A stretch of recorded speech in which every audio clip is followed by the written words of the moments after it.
Stress et prise de poids, le lien que personne ne t'explique vraiment. Et ben tu sais quoi, je pense que cette vidéo, elle veut vraiment être là pour toi. Allez, laisse-moi deviner, tu manges correctement, tu fais des efforts, mais tu te sens gonflé, fatigué et tu as une petite voix dans ta tête qui te dit « Hé, pourquoi mon ventre grossit alors que je fais toujours attention et bien ?» Et tu sais quoi, cette petite voix, je crois qu'elle a peut-être raison, mais pas pour les raisons que tu crois. Et avant qu'on commence et que je t'explique pourquoi, si à la fin tu as compris pourquoi ton corps fait ça, alors vas-y, abonne-toi, ça prend 2 secondes, c'est beaucoup moins de temps que de stresser devant ton miroir le matin pour des choses que tu comprends pas et surtout ça me donne de l'énergie. Allez, c'est parti, dans cette vidéo, je t'explique le lien direct entre le stress et la prise de poids et surtout comment couper ce lien. Pas de théorie floue comme tu peux trouver, non. Ce qui est important pour moi, c'est que je te donne du concret, du pratique et de l'applicable dès aujourd'hui. T'es prêt? Let's go! Moi, c'est Tristan, coach physique, mental et nutrition depuis plus de 20 ans maintenant, tu le sais, si tu me suis depuis un moment. J'ai accompagné à peu près plus de 1000 personnes tout au long de mon parcours. Et le stress, hélas, c'est la problématique, le sujet le plus sous-estimé dans la transformation corporelle. Et pourtant, c'est celui qui fait vraiment dérailler le plus les femmes que j'ai pu accompagner. Alors aujourd'hui, on va en parler sérieusement dans cette vidéo. D'abord, une petite question honnête. Est-ce que dans ta journée, tu as des moments où tu souffles vraiment? Sois honnête avec toi-même. Attention, scroller sur Instagram entre 2 réunions, regarder une série Netflix en scrollant ou en pensant à ta to-do list, c'est pas vraiment ça souffler. Hélas, quasiment 80% des femmes que j'ai accompagnées, la réponse au début était un grand non. Et ce non, il a des conséquences physiques directes sur ton corps. Pas métaphoriques, loin de là, réelles, physiques. Allez, je te dis, voilà ce qui se passe réellement biologiquement. Quand tu es stressé, que ce soit, je sais pas, à cause du boulot, des enfants, d'une dispute, d'une nuit trop courte ou même d'un régime restrictif, car oui, les régimes restrictifs sont une vraie source de stress, et bien qu'est-ce que ton cerveau y fait?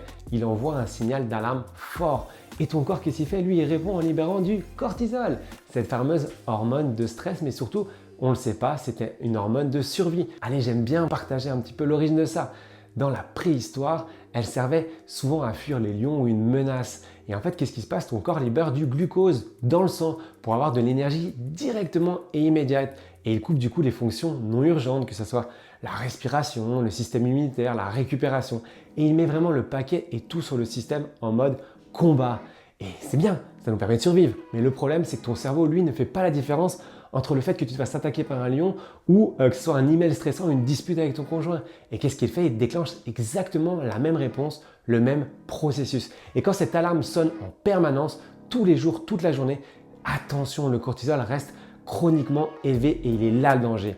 Et là, ça devient vraiment un problème pour ton corps et ta santé. Voilà les 4 effets du cortisol chronique que personne ne te relie à ton corps, mais moi je vais le faire aujourd'hui. En 1, le cortisol favorise le stockage des graisses, tu le sais peut-être, et particulièrement au niveau, hélas, de la ceinture abdominale. C'est pour ça que le ventre est souvent la zone la plus résistante chez les femmes stressées, même quand elles ont l'impression de tout faire bien. En 2, il augmente les fringales, spécifiquement le sucre et le gras. Je pense que ça y est, tu fais le lien dans ta tête. Pas par manque de volonté, mais par chimie, parce que justement, comme je te l'ai dit, la source d'énergie, elle a besoin de source d'énergie, donc elle va chercher vers la source d'énergie la plus rapide pour justement aller répondre à cette menace. Et le chocolat, du coup, je sais pas, à 17-18 heures, c'est souvent en fait le cortisol et c'est pas de la faiblesse. Alors arrêtons avec le manque de volonté ou la faiblesse. En 3, hélas, il détruit le sommeil récupérateur. On peut bien s'endormir, mais avoir un sommeil récupérateur très faible. Et un mauvais sommeil dérègle directement la leptine et la ghreline. C'est vraiment les 2 hormones qui créent la satiété et la faim. Et là, tu vois le résultat, tu l'imagines. Le lendemain, tu as beaucoup plus faim, tu es moins rassasié, tu manges plus vite, tu manges en plus grande quantité sans t'en rendre compte. Et 4, sur le long terme, il ralentit la thyroïde. Il est là le danger aussi. La thyroïde, c'est un peu ce que j'aime dire, c'est le thermostat de ton métabolisme. Si elle tourne au ralenti, ton corps brûle moins d'énergie au repos et du coup, tu stockes plus. En résumé, une femme stressée chroniquement stocke plus, brûle moins, dort mal et a plus de faim. T'as fait le schéma? C'est assez facile en gros. Elle peut faire le meilleur programme nutritionnel du monde si elle ne traite pas la source, elle nage à contresens.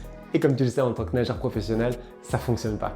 Et c'est pour ça que Fitman 360 a un pilier mental entier dédié à ça, pour pas faire joli ou pour que ça fasse sens ou que c'est du jamais vu. Non, c'est parce qu'en fait, si on travaille la nutrition et la mobilité, mais pas le mindset dont le stress, eh ben ça ne fonctionne pas sur le long terme. Bon, maintenant, je t'ai dit du concret, alors qu'est-ce qu'on fait concrètement? Pas de méditation de 45 minutes ou pas besoin de partir en retraite spirituelle au Tibet. Pas besoin, on a déjà des vies chargées, alors on va pas s'en rajouter sur des choses qui ne tiennent pas dans le temps. Je vais te donner des choses qui s'appliquent vraiment dans la vraie vie, celle avec où tu as tes enfants à gérer, ton boulot et les dîners à finir ou à préparer. Ok? Allez, voilà mon premier outil numéro 1, là ce que j'appelle la coupure volontaire.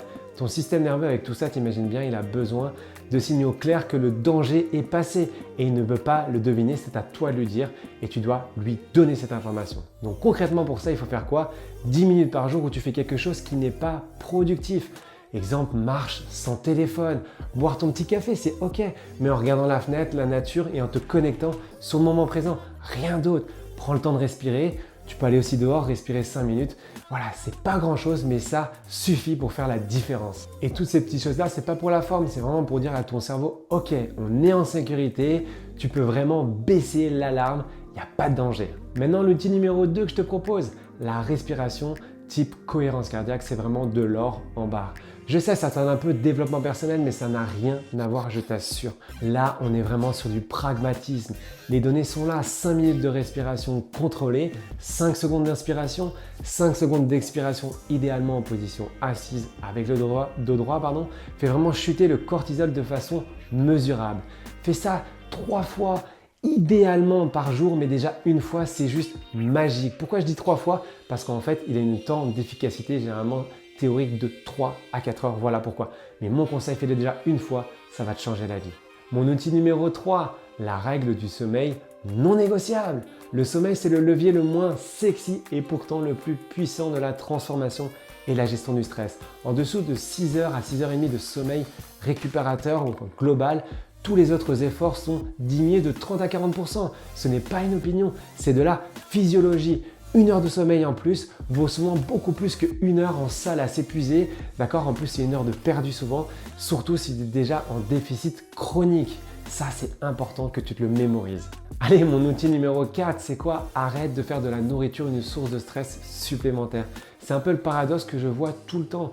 Des femmes qui stressent tellement de mal manger que le stress du régime rajoute du cortisol au cortisol. Et c'est ça la cata. La culpabilité après un repas festif, c'est la même chose. L'anxiété à regarder les calories, à compter avec une pauvre application, à se rajouter une charge mentale. Non. Le sentiment d'avoir tout raté après un écart. Non. Tout ça, c'est du cortisol. La nutrition doit être un outil de bienveillance envers toi-même, pas une source de punition supplémentaire ou une charge supplémentaire. Ma règle simple à retenir, si tu sens que tu stagnes ou que ton ventre résiste malgré tes efforts, avant de chercher à manger moins ou à t'entraîner plus, pose-toi juste cette petite question qui fera la différence.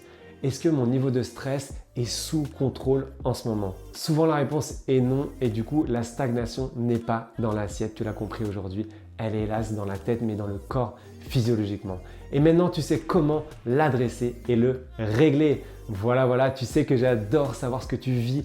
Ça m'intéresse vraiment ce que tu vis au quotidien. Alors je te pose à chaque fois une petite question à la fin et n'hésite pas à mettre la réponse en commentaire. J'adore ça et je prends le temps de lire. Alors voilà ma petite question et réponds avec honnêteté, ne t'inquiète pas. Tu dirais que ton stress du quotidien a un impact sur ta façon de manger ou de te sentir dans ton corps? Réponds en commentaire oui ou non, un mot suffit. Si tu veux développer, c'est que mieux, je lis tout. Et si tu veux du contenu comme ça chaque semaine et c'est pas déjà fait, alors abonne-toi à mon compte sur le bouton juste en bas, ça prend 2 secondes. Et si tu veux qu'on regarde ton cas ensemble en détail, alors va sur Instagram sur mon compte et tu as juste à m'envoyer en DM stress. Tu l'as compris, le stress n'est pas une fatalité, c'est un signal que ton corps t'envoie. Et maintenant, grâce à cette petite vidéo, tu sais quoi lui répondre. Alors je te dis à très vite et surtout, le plus important, prends soin de toi.